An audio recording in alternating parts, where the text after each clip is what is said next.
Let's drill down now on the dynamics between presidential press secretaries and the White House press corps. Joining us is Ed Henry, Fox's chief national correspondent, and the author of 42 Faith, the rest of the Jackie Robinson story. Good to see you. Same here. All right, so you have New York Times, Washington Post. There's the book. Waiting on that. Reporting based on leaks that President Trump's unhappy with his communications team, which was kind of kept in the dark until about an hour before this broke. Is it common to make the spokespeople a scapegoat when things go wrong? Yeah, I think people in the communication shop can get blamed. It's happened in previous administrations. I think this president has unique challenges because he is a strong communicator when he wants to be, but when it goes bad, he sort of doubles down on Twitter and whatnot, and his communication staff bears the brunt of, you know, the tough questions and the accusations that they weren't telling the truth because he changes the narrative. And then President Trump said, well, you know, I'm moving so fast, I'm such an activist president that the press staff can't be expected to reflect my views with 100% accuracy. There's a little truth to that in that he is moving faster than other administrations.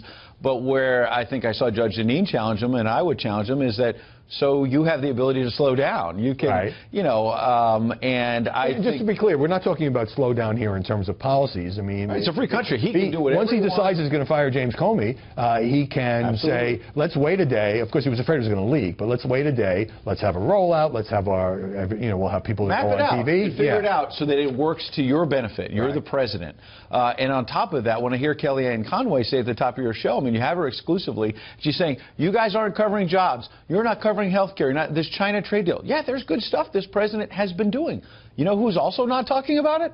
The president. Kellyanne Conway. She talks about it when she's complaining to you that all we're talking about is Russia when the president's tweeting about Russia. Well, he does talk about jobs a lot when he has these road trips and when he has the business executives in. He hasn't been on the road in a couple of weeks. Okay, but there's no question that firing the FBI director in the White House talking about Russia. Firing the FBI director in this circumstance was going to be the dominant story, no matter what kind of press choice. And there are a lot of reasons why James Comey should have been fired. But you're right, there was no real roadmap or plan to implement it. What about all of these speculative stories about who's going to get fired, and it's really ratcheting up now, this Axios report. It could be Spicer, it could be Priebus, it could be Bannon, you know, and most of the time nothing happens. But also the president saying the press is unfair to Sean Spicer and Sarah Huckabee Sanders. I mean, you've gone to a million briefings as a White House correspondent.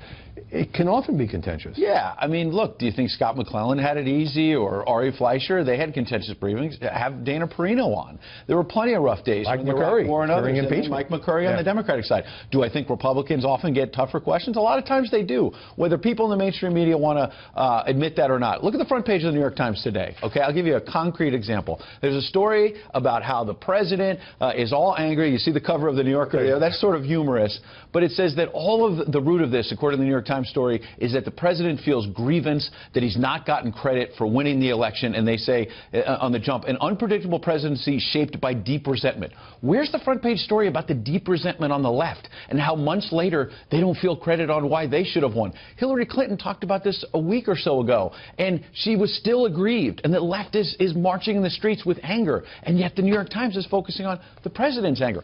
This president has not gotten a fair shake. That's true. Okay. But my point, to be absolutely clear, is that he is not getting a fair shake, but he sometimes makes it worse by engaging in these side things. Maybe there's tapes, for example. Of course, the White House press corps will and should follow up on that. All right. I've been hearing from a lot of Trump supporters who say, yeah, we should abolish briefings. Kick those reporters out. They're not fair. Now, what would the reaction be if Barack Obama fired his FBI director or someone and then halted the press briefings? I was in the briefing room for that, and we would have been pushing the president. We've been pushing Josh Earnest or Jay Carney. It gets back to my other point. You want to cancel the briefings? Fine. You're free. You can run this administration however you want. But then guess what, Kellyanne Conway? You're not going to get your message out about jobs and health care. Yeah, you could put it on Twitter and all that. The briefings aren't just for reporters, and reporters can play gotcha. It's not just reporters can play gotcha, but at the same time, it lets the administrations live every day on cable to get their message out. 45 minutes or an hour to talk about whatever they want. Yes, there's some gotcha questions. Deal with those and then talk about your message. All right, Ed Henry, bringing us the wisdom experience. Thanks very much for joining us.